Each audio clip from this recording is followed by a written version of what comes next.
ఇప్పుడు పడిన వర్షానికి మా మొక్కలు ఎలా పడిపోయాయో అలా పాట్స్ పడిపోయాయి. మందారం అనమాట, ఇవి రెండును పడిపోయాయి. చూడండి, అక్కడ పాట్ ఇరిగిపోయింది పడిపోయి.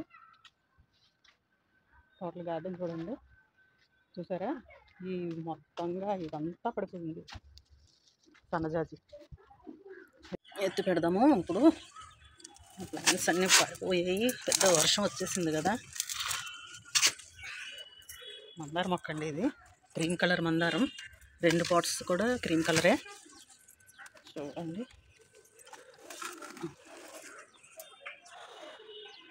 ఇరిగిపోయిందాన్ని అయితే మనం ఏమీ చేయలేము. చాలా పెద్దది ఇరిగిపోయింది, దీన్ని ఏమీ చేయలేము. చూడండి ఫ్రెండ్స్, మొత్తం మొగ్గలన్నీ కిందకే వచ్చేసాయి. ఈరోజు పైకి ఎక్కకుండా తెంపేయచ్చు అనమాట. ప్లాంట్ కిందకు వచ్చింది కదా, కింద పడిపోయింది మొత్తంగాన. తెగిపోయి కట్టిన తాడు తెగిపోయింది, కింద పడిపోయింది. ఎలాగో పడిపోయింది కదా, కిందనే మొగ్గలన్నీ కోసేసి అప్పుడు కడతాను. పైన మేడ మీదకి ఉండేది ఈ విధంగా కిందకు వచ్చేసింది మొత్తంగా.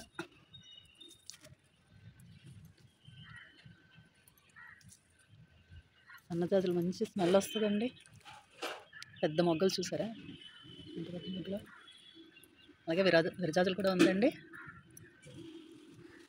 విరజాజుల షేప్ బాగుంటుంది, స్మెల్ ఒకరోజు నైట్ కొంచెం బాగుంటుంది, మార్నింగ్ అయితే బాగోదు. స్మెల్ బాగుంటుంది ఇది. చూసారా, మనం చక్కగా కిచెన్ వేస్ట్ అంతా నేను ఇక్కడ కిచెన్ వేస్ట్ని ఈ విధంగా కలెక్ట్ చేసి కొద్దిగా వాటర్ పోసి వదిలేసాను అనుకోండి, బాగా మగ్గిపోయినట్టు అయిపోతుంది కదా. దీన్ని తీసుకొని చూడండి, ప్రతి ప్లాంట్లోనే ఈ విధంగా వేసేస్తూ ఉంటాను అనమాట. నైటే మంచిగా ఒక ఫొటోస్ తీసానండి. ఇప్పుడు వర్షానికి ఈ విధంగా పడిపోయింది కింద. చూడండి, ఈ విధంగా మాల కట్టేదాన్ని అనమాట.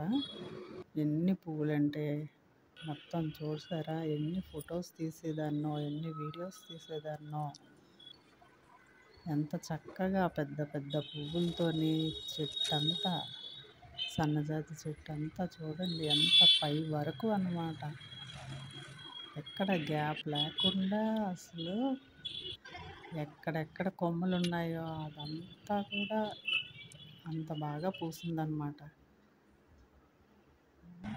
ఈ విధంగా కోసేసి ఎప్పటికప్పుడు మాల కట్టడము, దేవుడికి వేయడం.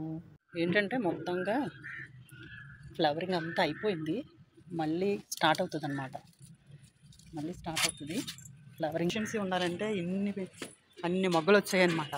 అన్ని మొగ్గలు కొయ్యడానికి ఎంత పేషెన్సీ ఉండాలంటే. చూసారా, ఈ విధంగా ఒక వైర్ తీసుకొని దాని చివరిని కట్టేసాను అనమాట.